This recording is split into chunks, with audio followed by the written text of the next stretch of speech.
தூய்மை பணியாளர் போராட்டம் தொடர்பாக 3 வாரங்களில் பதிலளிக்க உத்தரவு பிறப்பிக்கப்பட்டிருக்கிறது. மேலும் விவரங்களை செய்தியாளர் சுரேஷ் வழங்கிட கேட்கலாம். சுரேஷ் வணக்கம். இந்த உத்தரவு தொடர்பான முழு தகவலை சொல்லுங்க. வணக்கம். அதாவது சென்னை மாநகராட்சியில 2 வார்டுகள் 2 மண்டலங்கள்ல தூய்மை பணிகளை தனியாருக்கு வழங்குவதற்கு எதிர்ப்பு தெரிவித்து தூய்மை பணியாளர்கள் கடந்த ஆகஸ்ட் 1ஆம் தேதி முதல் தொடர் போராட்டத்தில் ஈடுபட்டிருந்தார்கள்.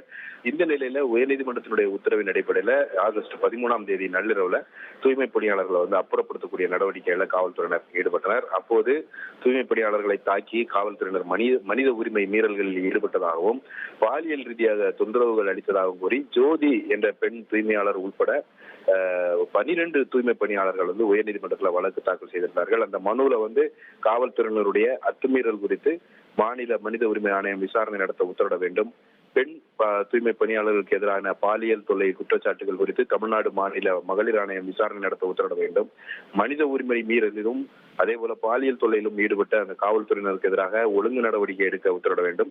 பாதிக்கப்பட்ட பெண் தூய்மை பணியாளர்களுக்கு இழப்பீடு வழங்க உத்தரவிட வேண்டும் என்ற 4 கோரிக்கைகள் மனுவில் முன்வைக்கப்பட்டிருந்தது. இந்த வழக்கு தலைமை நீதிபதி MM ஸ்ரீவஸ்தவா மற்றும் நீதிபதி அருள்முருகன் அடங்கிய அமர்வுல இன்றைக்கு விசாரணைக்கு வந்தது. அப்போது மனுதாரர்கள் தரப்பில் ஆஜரான வழக்கறிஞர் முன்வைத்த வாதம் என்னவென்றால் 1400 பெண் தூய்மை பணியாளர்கள் போராட்டத்தில் ஈடுபட்டிருந்த நிலையில அவர்களை கலைப்பதற்காக 1000 ஆண் காவலர்களும் 200 பெண் காவலர்கள் மட்டும்தான் அழைத்து வரப்பட்டார்கள் என்ற ஒரு குற்றச்சாட்டை முன்வைத்தார். மேலும் போராட்டத்துக்கு எதிர்ப்பு தெரிவித்து தாக்கல் செய்யப்பட்ட வழக்குல அப்புறப்படுத்தும் போது ஒரு கட்டுப்பாட்டோடு செயல்பட வேண்டும் என்று உயர்நீதிமன்றம் காவல்துறையினருக்கு அறிவுறுத்தியிருந்தது. அந்த அறிவுறுத்தலையும் அவர்கள் பொருட்படுத்தவில்லை. வழிகாட்டி விதிமுறைகளையும் மீறி காவல்துறையினர் அத்துமீறி நடந்து கொண்டதாக குற்றம் சாட்டப்பட்டது.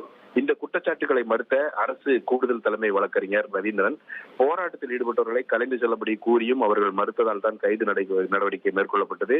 அப்போது காவல்துறையினருக்கு எதிராக போராட்டத்தில் ஈடுபட்டவர்கள் தாக்குதல் நடத்தினார்கள். தூய்மை பணியாளர்களிடம் சட்டவிரோதமாக ஒரு கும்பல் நுழைந்து அந்த கும்பல் இந்த தாக்குதலை நடத்தியதுடன் பேருந்துகளை மீது கல்வீசி சேதப்படுத்தி இருக்கிறது.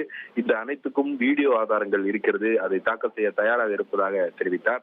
போராட்டத்தில் ஈடுபட்டவர்களை அப்புறப்படுத்தும் போது இதுபோன்ற குற்றச்சாட்டுகள் எழுவது புதிதல்ல என்று தெரிவித்த தலைமை நீதிபதி உயர்நீதிமன்றம் கலைந்து செல்லும்படி யாராவது அப்புறப்படுத்தும்படி உத்தரவிட்டதும் ஏன் அமைதியாக கலைந்து செல்லவில்லை என்ற ஒரு கேள்வியை மனுதாரர்கள் தரப்புக்கு நீதிபதிகள் முன்வைத்தனர்.